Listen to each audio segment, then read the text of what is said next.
Hello, my name's Paul McCarthy with Hero Facility Services, and welcome to Facilities First. Once a month, I'm going to spend some time with facility managers from all over the country, get to know them a little bit, and hopefully help other facility managers along the way.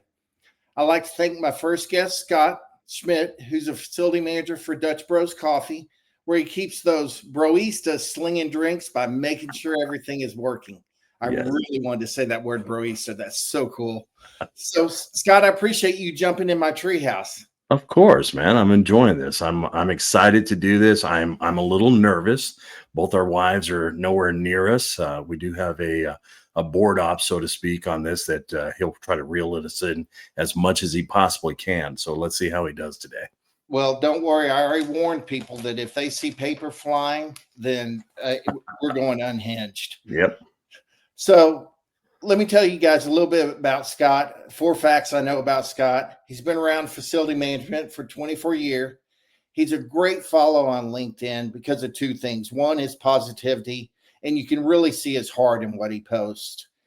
Now, he doesn't want everybody to know this, but secretly he wants the mullet to come back in style because he really rocks them well. And Yes. then in the 90s, he was a DJ. So tell me a little about the FCC and how much trouble you got in. So I actually started in radio when I was 14 years old. Gotta love my dad. He was driving me back and forth in Phoenix, Arizona to go to the radio station to work. And I was one of those guys that hid in a little box in the studio, outside the studio, that was the guy that would call you and say, "Hey, do you have a minute for a survey? What radio stations do you listen to? What morning shows? What's your favorite time to listen during the daytime?" So we had a bunch of questions, and then I would go ahead and play songs for people and the hook of songs and say, "Okay, we're going to play you some hooks of songs. I want to get your opinion of what you think of these songs. 1 being you love it, 5 being you can't stand it, 3 being, I can take it or leave it."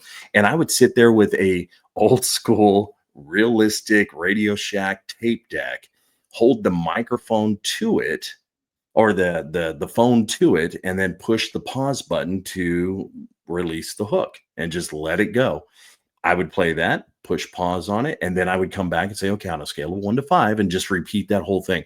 I would do probably 200 of those a night. That's how we created the top 10 for that week that many years ago. So that was probably 1986, I think, 1987. That's when I started in radio.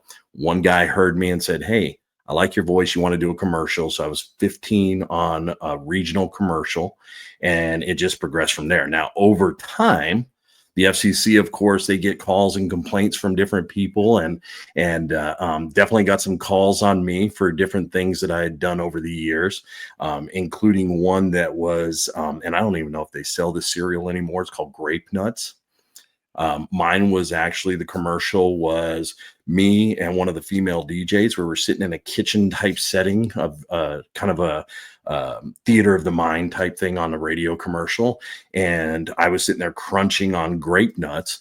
And I was like, "Oh, these are good. What are these?" And she's like, "Oh, those are ape nuts." And I go, "Oh, you mean grape nuts?" And she's like, "No, ape nuts." And then you hear a silverback gorilla in the background banging his chest. And so that actually was the first time I ever got an FCC fine on me, and so that was interesting because I was a very young kid at that point. I think I was 18 or 19 at that time. Second time was I had actually, back in the day when Beavis and Butthead were at their prime, I could do Beavis and Butthead voices all day long, especially if I'd watched the Moranathon.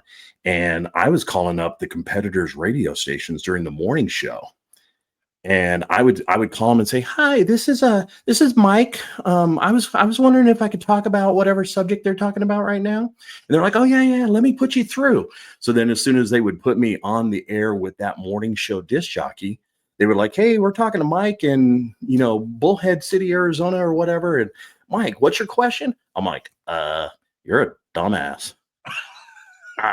Yeah, yeah, you're kind of stupid. And I was just going through the whole thing.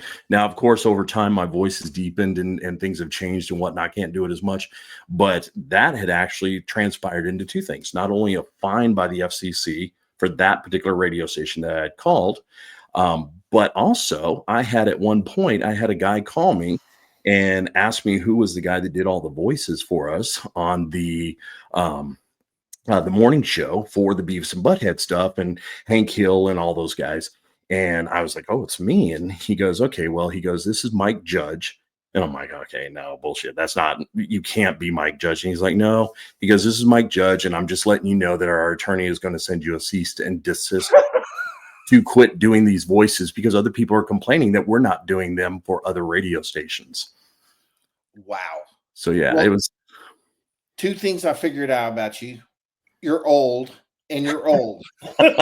Yes, I am definitely at the top of the hill looking down onto the meadow on the other side right now. We like to call it the 4th quarter around here. Exactly. So, Scott, I want to congratulate you and Dutch Bros because y'all just opened your 1,000th store. Yes, And in Florida. Y'all went from a push cart to 1.3 billion last year. Now don't be including me into that $1.3 billion. I don't really get to see a whole lot of that. But yeah, this company is doing amazing. We actually have on the books for another 1,000 over the next 4 years. Well, if you bring one to Melbourne, Florida, I'll be completely happy with you. That is definitely a town that I've heard kicked around many times. There's plenty of people down there that would love for Dutch Bros to get down there. So I spread the word as much as I can. Hopefully one day we will be in Melbourne, Florida. I really feel like if my boss had a way, he would put a Dutch Bros on top of a Dutch Bros just to increase our traffic flow. Well, we'll have to talk off the record because I've got a location right across the street from me that y'all need. I'll get you the connection, brother. So here's one of the cool things that I found about Dutch Bros. Y'all had a 32% year-over-year increase, and that's what I like to call my hold my beer moment. Which is going to segue me into our next topic that we're going to go talk about is we're both from Texas. Mm-hmm. 2 things rule in Texas: Friday night lights and barbecue. Yeah, you do not talk bad about sports in the state of Texas, religion, or barbecue, or the king of country music, George Strait. That's the 4 topics that you just better make sure you bring your best A game to the table, because if you talk awry about any one of those items, that's time to toe up. Yeah, you're getting kicked straight to Oklahoma. Yep. So if you had to put together the perfect barbecue and beers playlist, give me your first 2 must-visit joints in Texas. So, and I do it mainly for the science and the research. Of course, I eat a lot of barbecue, and I've actually had barbecue twice already this week. It's just how we roll in Texas. Some of my favorites, there's actually one that is in the Dallas-Fort Worth area. I think it's in Arlington. It's called Colleen's, Colleens. And that place is amazing. Now, the problem lies is that they like to take off and go fishing once in a while. So you call ahead before you drive down there, because it is definitely in a traffic area. The other one is one that is kind of a sleeper one in the Central Texas area. In Belton, Texas, there's one called Shep's. And it's Schoepfs. So good luck trying to remember the spelling of that name. I'm sure it's somebody's family name for years and years and years. But that one, it's amazing. So I don't judge barbecue by the barbecue sauce. If I have to put sauce on it, that's not barbecue, that's grilling. Yep. So for me, Chef's actually has a really good flavor that makes it through the bark and down into the meat itself.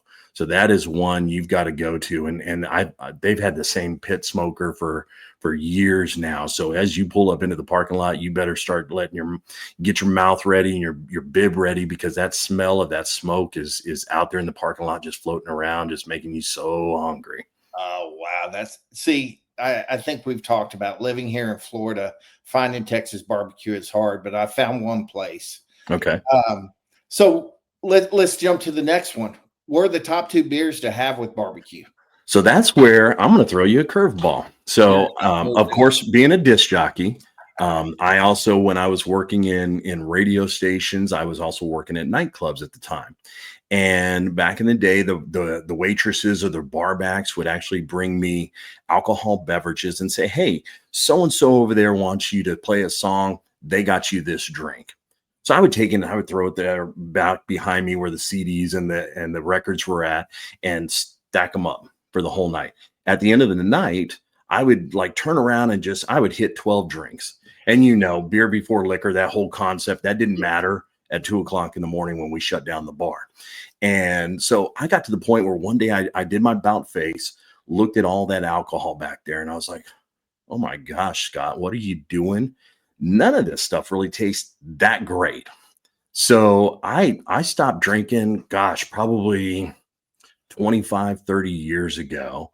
And that was the only reason why, really, is that I was just like, it doesn't really do anything for me. So now every once in a while, and my wife will attest to this, is every once in a while I will hit something, and you will find out. One time, my wife and I, Nicole, decided that she wanted to paint the kitchen cabinets for whatever reason. God love our wives. They come up with honeydew lists that you would never imagine in your own dreams. So we decided we were going to paint the cabins, and by me, or we, I meant her, and I was just the mule of the story. So she ends up saying, "Hey, let's get a 6-pack of long necks while we're doing this." And I think it was like MGD Light or something like that. I seriously drank the neck of the bottle, and I was done for the night. I was starting to drop off. It was just enough to just kind of take the edge off. And at one point, and my wife's just the opposite. My wife gets real giggly during all that drinking. So she's actually, at one point, she started taking the paint and finger painting the cabinets. Really? So remind me next year at Rithma when we go have drinks, I'll get you a sweet tea. The cheapest. Oh yeah, I've ever done. There she goes. Nicole's popping off. Fun fact: he will get drunk as a skunk off a neck of a beer. That's how you know she's a true Texas girl too. A true Texas girl. She comes up with those funny little sayings like that. So you got to love that. Well, now that you already stole the thunder about the King, what are the top 2 songs you'd have on that playlist? Oh gosh, well, anytime in Texas, you got to go to the Stars at Night are big and bright, deep in the heart of Texas. So you got to throw that one out there every once in a while just to see who actually knows the words to that song. But ironically enough, even though we're in Texas, you got to give some love to Lynyrd Skynyrd. One of my favorite bands of all time, definitely a party band, Sweet Home Alabama. If you do not know the words to that song, you probably should move to Canada. That is just a atypical Saturday barbecue kind of song where you're all just hanging out, drinking your beer, eating your barbecue, listening to the music. When that song comes on, I bet you at least half that crowd is going to be jumping in and singing at least part of it, or at least tapping their toes to it. So I would definitely throw that one out there.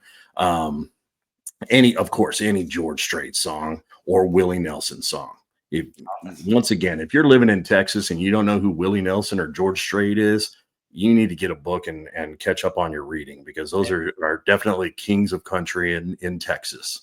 It should be part of citizenship of Texas. You have to take a test on it. Exactly. Right? Exactly. So let's jump into the meat of it. Let's get into facilities. I know everybody knows you and I could banter all day, and we could talk about some stuff that would probably get us in trouble with the wife. But you've been in facilities for a while now. So What drew you to facilities?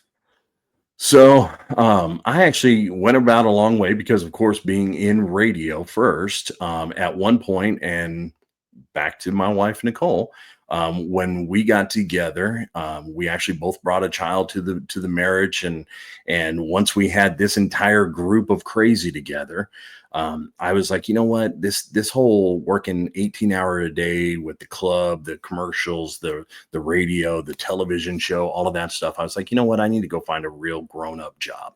So I went to work for Motorola at the time. I think within a year and a half, my entire family, aunt, mother, father, brother, cousins, me, all got laid off within a year and a half because Motorola was kind of going tank up. And so I ended up leaving there, and my dad hooked me up with his boss, had worked for Culligan. So I got in water treatment for a while. and did filtration for both residential and commercial, and every once in a while delivering bottles and bags of salt. So that was a crazy ride, but I learned a lot about water treatment.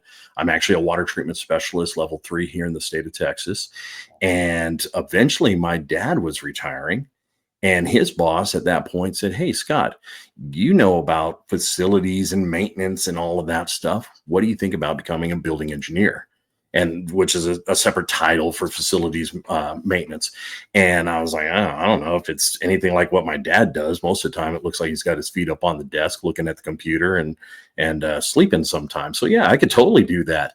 And so I got in there, and I actually got trained by my dad as a building engineer for a while. Took on some properties, and I actually had at one point, I think it was close to 1 million square feet of space in Austin, Texas, of Class A office buildings. As my dad was walking out the door laughing and saying, "Bye, kid, it's on you now." Mhm. Well, so you even touched on it a little bit earlier. I mean, the rapid growth with Dutch Bros. What are you finding your biggest challenge is as a facility manager? Dutch Bros is we use some really high-end equipment. Our construction team builds some amazing buildings. So the challenges aren't even really there as far as the structure, the envelope of the building, the equipment of the building, things like that. There are little hiccups here and there, but that's standard in the facilities world. The bigger issue is that the bulk of our staff in the shops are 16 to 25 years old. So to them, they don't quite understand where we call it a walk-in. They call it, that refrigerator thingy or whatnot. They have all got their own little notes or names that they call that stuff. So I think the biggest portion of my job currently is translation of figuring out, okay, what are they calling it versus what do I call it, and how do I convey this to our facilities people? Because if I was to call you up and say, "Hey, that refrigerator thingy is not working," you'd be like, "Hey, go find somebody else because that I don't know what the thingy is or whatnot." We got one yesterday. I think it was yesterday or day before.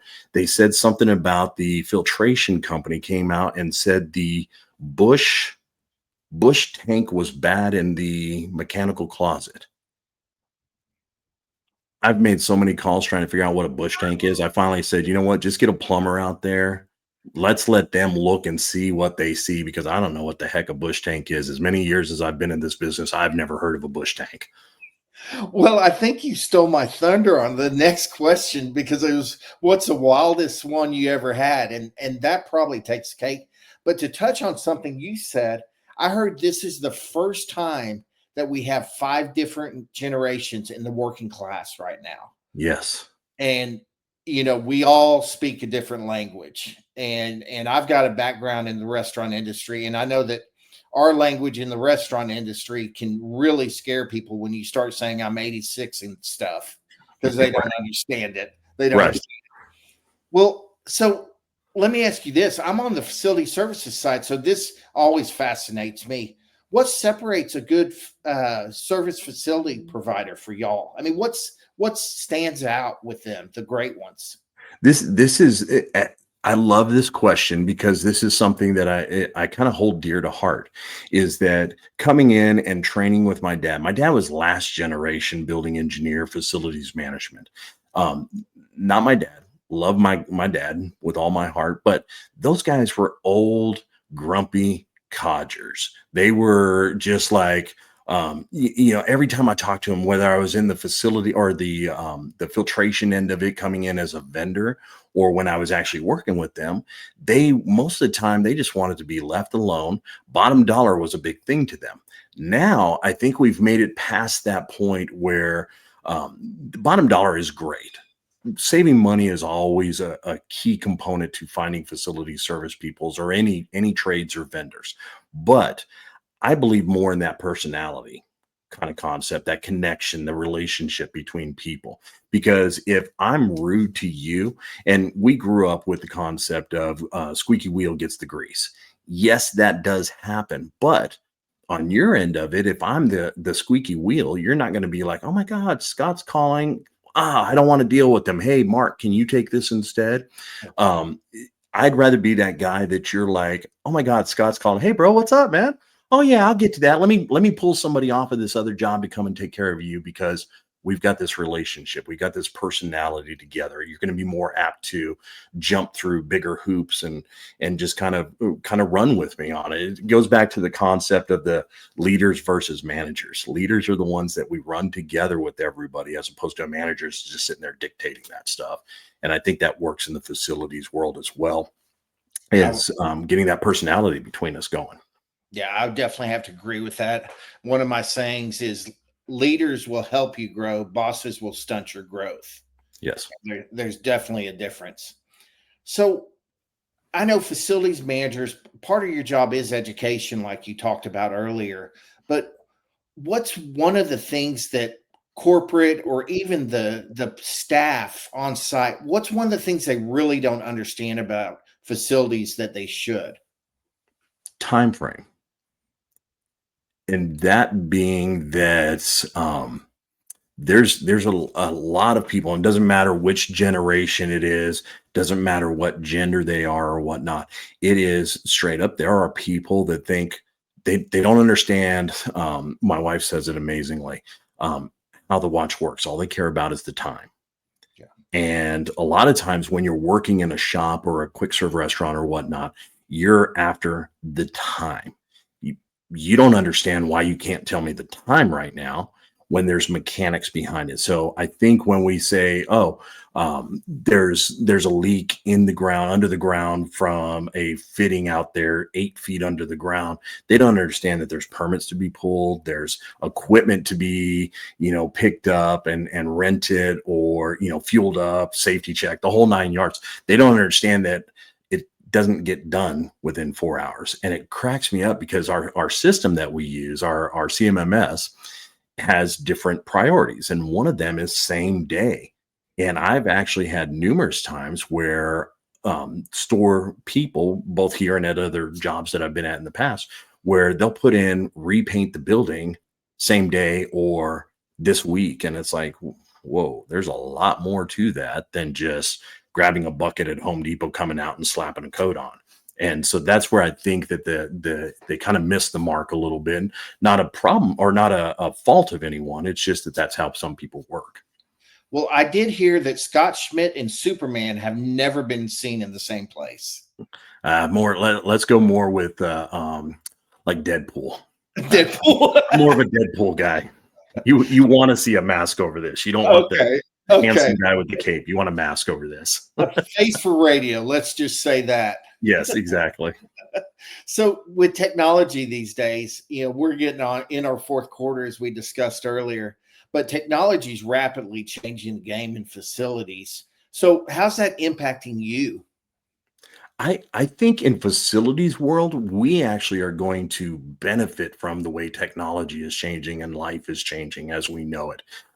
They're speculating that 40% of the jobs in the public sector are going to be switched to AI within the next 7 years.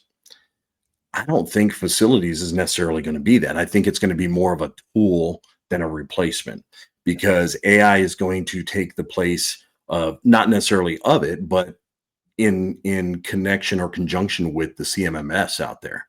And Yeah. so it's not going to be where a person has to say, and it goes back to what we were discussing earlier. It's not, somebody's not going to have to know that an HVAC is called an HVAC. They can call it an air conditioner. They can say the thing that cools the air down, whatever they want to say it. AI is going to come in and say, okay, this is HVAC. Bam, here's your answer. And at the same time, that AI is going to look at everything for the past work orders, the past repairs, replacements, life expectancy, things like that of that piece of equipment. And it's going to predict all that stuff before it even makes it to the vendors or the trades out there. So I think AI is going to be a big tool for us and not a replacement of facilities end. Well, it's good for you because you can also use it as a translator with your Bush thingy. Right, right. The bush tank. Yeah, the Bush tank. So in your opinion, what's the most underrated skill a facility manager needs to have? Patience. I think patience is something that, and it goes back to those grumpy old codgers that 20 years ago in this business, They didn't have the patience with us. They didn't have the patience with anything other than, is it 4 o'clock? Um, for us, especially with the age group that we deal with the different personalities that are out there, patience comes in with not only them but vendors as well. Is understanding that, hey, if you communicate to me, if you call me up and say, hey, Scott, this part is out of warranty, it's 3 weeks out on it, here's an option. What options do you think of? We've got the patience, but then we also have that collaboration of kind of brainstorming or whiteboarding it to figure out what can we do to make this solution happen today or tomorrow. That's a great point. Great point. So I'm going to give you a little bit of magical powers right now. Okay. So I'm going to hand you the magic wand. Scott, what is one common facility headache? If you could wave that magic wand, what would it be? HVAC.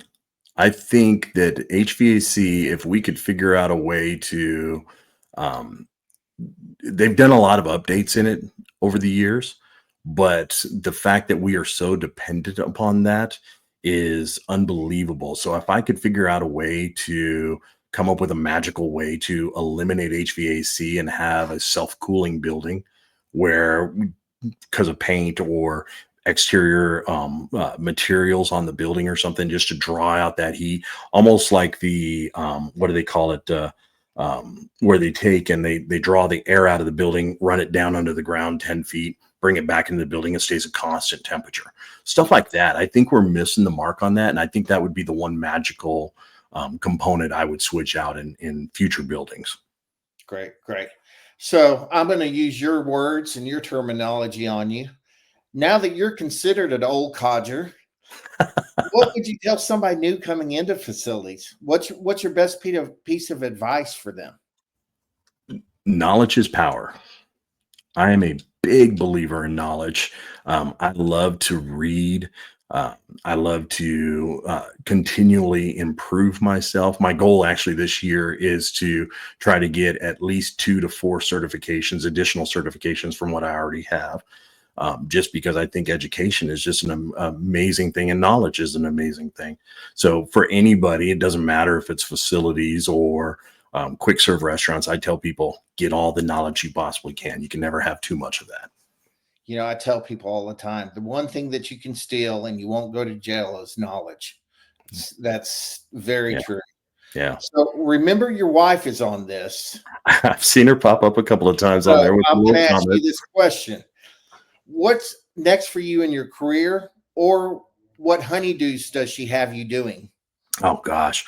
We live in one of the most amazing places on the planet as far as I'm concerned.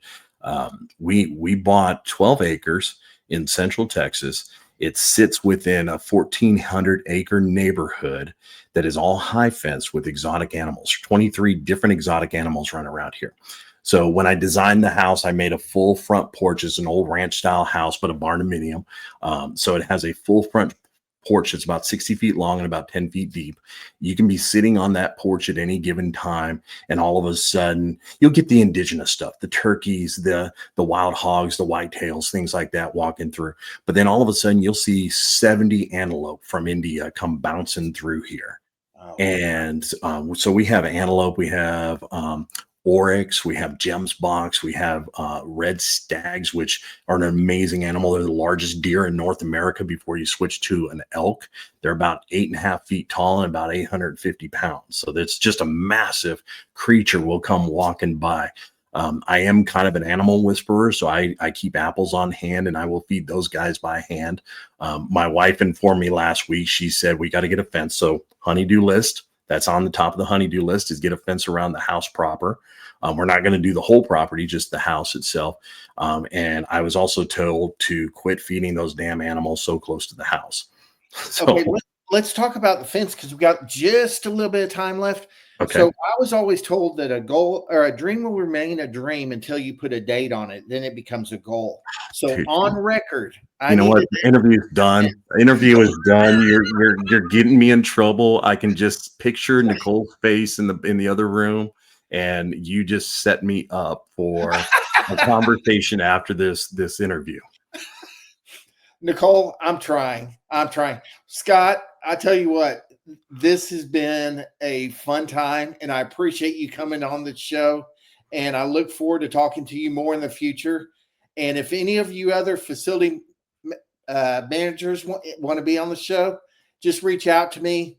You can book an appointment. We'll talk about it, and we'll have some fun like Scott and I did today. Signing out.